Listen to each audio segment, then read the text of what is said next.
अमावस्या के दिन पितृ शाम के समय प्रदोष काल में शंकर भगवान का नाम जाप कर कर नदी तालाब बावड़ी पर पानी पीने जाते हैं। वहां से जल का आचमन कर कर पितृ अपने लोक को चले जाते हैं प्रदोष काल के समय पर। इसलिए प्रदोष काल में जलाशय के पास में बावड़ी, कुआं, नदी, तालाब के किनारे पर दिया लगाया जाता है दक्षिण की ओर मुख कर कर बत्ती का। तो पितृ आशीर्वाद देते हुए जाते हैं कि फलो फूलो, आगे बढ़ो, उन्नति करो, तरक्की करो। ये पितरों का आशीर्वाद रहता है। नारी अगर पति का नाम लेती है तो उसकी आयु तिल भर की क्षीण होती चली जाती है। कितना? तिल भर।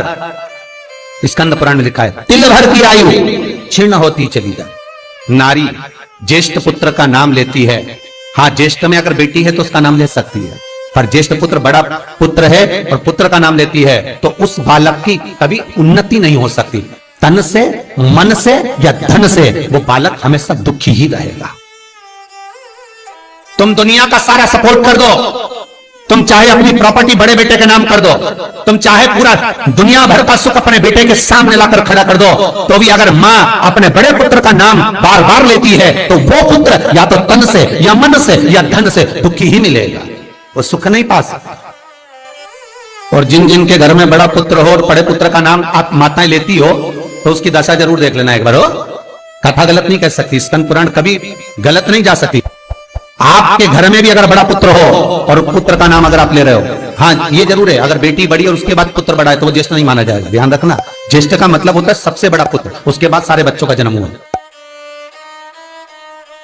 क्योंकि बेटी अगर जन्म ले ली पहले फिर बेटा हुआ तो बेटी ज्येष्ठ कहलाएगी, है बेटा नहीं कहलाएगा।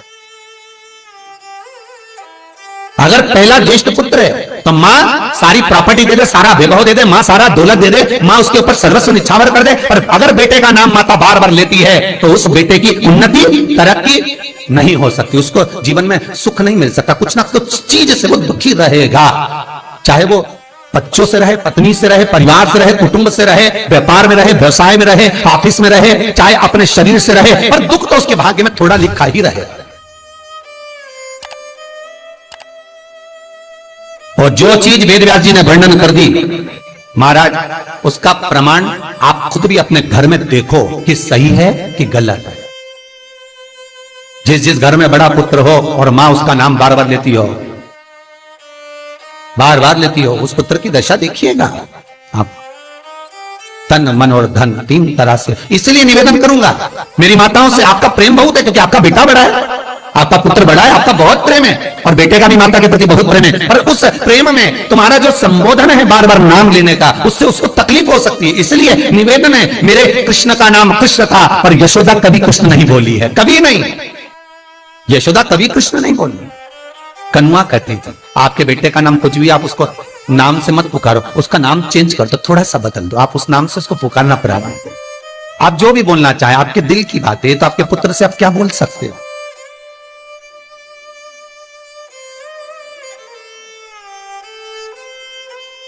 मेरी कौशल्या मैया राम को केवल राम ही कहती थी।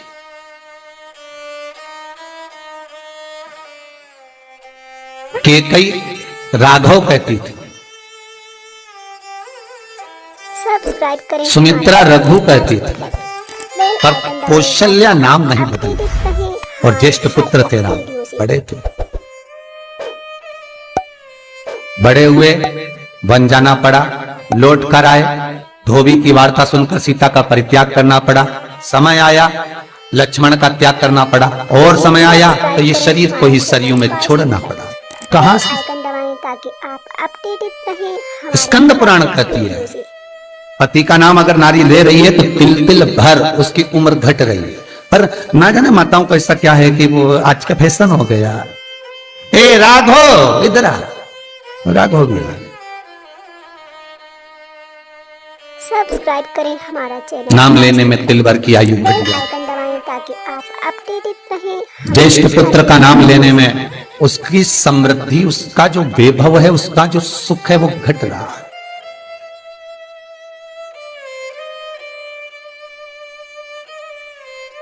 तीसरा, जिस गुरु से गुरु मंत्र लिया है, गुरु दीक्षा ली है, जिस गुरु से आपने गुरु मंत्र का स्मरण किया है, जिस गुरु से आपने गुरु मुख हुए हैं, जिस गुरु से आपने गुरु मंत्र लिया है, आपने अगर मंत्र ले लिया, 4 जगह पर बात निकले, कोई पूछ भी ले कि आपने गुरु मंत्र किससे लिया, तो बता दो भैया हम तो वहां गए थे, वहां का जो गुरु जी है उनसे हमने गुरु मंत्र लिया, वही हमारे गुरु है। नाम का स्मरण ना करते उसकी पहचान बताने का प्रयास करो, वो ऐसे वो वैसे वो वहां रहते, उसका स्मरण। गुरु का नाम लेने से क्या जाता है महाराज? शास्त्र कहता है गुरु जिसने मंत्र दिया उसका नाम मत लो, गुरु ने जो मंत्र दिया उसका नाम लो। बहुत ध्यान देना महाराज, दुनिया के लोग गुरु का नाम लेकर बैठे हैं, उन गुरु जी से मंत्र लिया था तो उन्हीं का नाम लिया जाए, श्री ये मान जी ये मान जी। अरे क्या नाम लेना, क्या नाम ले? हमें गुरु का नाम नहीं याद करना, हमें गुरु मंत्र याद करना, जो गुरु ने मंत्र दिया उसका स्मरण करना। क्या होता है? स्कंद पुराण कहती है जब माला जपने के लिए बैठते हैं तो गुरु का श्री विग्रह तुम्हारे सामने होना चाहिए कि हमने उन गुरु जी से मंत्र लिया है, और गुरु का नाम नहीं। गुरु मंत्र लेते समय गुरु का विग्रह सामने हो और मंत्र जो गुरु ने दिया है उसका स्मरण,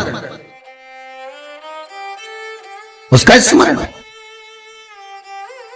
हम बार बार अगर गुरु के नाम का स्मरण करते हैं, हम बार बार गुरु का नाम लेते हैं, जिस गुरु से मंत्र लिया उसका नाम अगर हम बार बार ले रहे हैं, तो हमारे घर में महाराज शांति टिकती नहीं है, थोड़ा सा क्रोध क्लेश थोड़ा बड़ा रहता। अगर तुम्हारे परिवार में तुम्हारे घर में कोई किसी की निंदा करता हो तो कह देना भैया हमको 24 तरह के नरक में नहीं जाना, तू चुपचाप हो जाए, बिल्कुल चुप। 94 नरक में से 24 नरक निंदा के। बेल आइकन दबाएं ताकि आप अपडेटेड रहें केवल निंदा सुनना, वीडियो से। और निंदा करने वाला तो केवल 4 नरक में गिरता है। क्यों 4 नरक में गिरता है? तो पूछा निंदा करने वाले को ज्यादा पाप लगना चाहिए, नहीं उसको कम लगता है। तो कम क्यों लगता है? तो अग्नि पुराण में लिखा कि निंदा करने वाला को 4 नरक का भोग इसलिए भुगताया जाता है क्योंकि जिसकी वो निंदा करता है उसके सारे पाप धुलता है। मतलब आप किसी की निंदा कर रहे हो तो उसके पाप धुल रहे हैं। किसके? जिसकी निंदा हो रही है। तो वो निंदा करने वाले को तो भगवान ने इसलिए पैदा करा क्योंकि तू पाप धोएगा, तो इसलिए उसको 4 नरक। और जो सुन रहा है, अरे बोलो तो जम के, उसको 24 नरक। सब्सक्राइब करें पूरा 100% पाप कर्म तुम्हारे होंगे। ताकि आप उसको तो कम ही लगा जिसने करी, हर एक वीडियो से। और जो सुन रहा है उसको ज्यादा लगा। निवेदन करूंगा जिसकी किडनी गड़बड़ हो गई हो, जिसका लीवर गड़बड़ हो गया हो, जिसको डायलिसिस चल रहा हो और छूट नहीं रहा हो, वैकुंठ चतुर्दशी के दिन सब्सक्राइब करें हमारा चैनल। नदी के घाट पर, नदी तालाब सरोवर कुआं बावड़ी जो हो उसके तट पर 14 दीप लगाकर, पीपल के पत्ते पर शहद डालकर और उसमें एक काली मिर्ची शंकर जी का नाम डालकर बोलकर उसमें चढ़ा दें। उसी पत्ते की काली मिर्ची थोड़ा सा शहद घाट पर डाल दें और उस पत्ते को घर पर लेकर आ जाए। जिसको डॉक्टर ने कह दिया डायलिसिस होगा, किडनी लीवर गड़बड़ हो रहे हैं, वैकुंठ चतुर्दशी के दिन रात्रि को 14 दीप लगाकर जब घाट से आए, जिस व्यक्ति को रोग है, बीमारी है, उसको वो पत्ते समेत चटा देंगे। हर एक वीडियो से। और फिर जाकर आप 8 दिन 10 दिन बाद जांच करवाओ, आपको उसका फल प्राप्त हो जाए। पर विश्वास रखकर, क्योंकि हरि और हर मिलन कोई साधारण नहीं है। वैकुंठ चतुर्दशी का हिंदू धर्म का एक त्योहार जो हमारे भगवान शिव ने निर्मित किया है। शंकर ने जिन बारों को बनाया, त्योहारों को बनाया, तिथियों को बनाया, घड़ी और पल बनाए, शिव महापुराण में सब लिखा है कि एक एक पल, एक एक घड़ी, एक एक तीर्थ का, एक एक स्मरण जो करा गया है हमारे यहाँ त्योहारों का, तिथियों का, वारों का, नक्षत्रों का, ये शंकर ने करा। ये कोई सहज नहीं बना।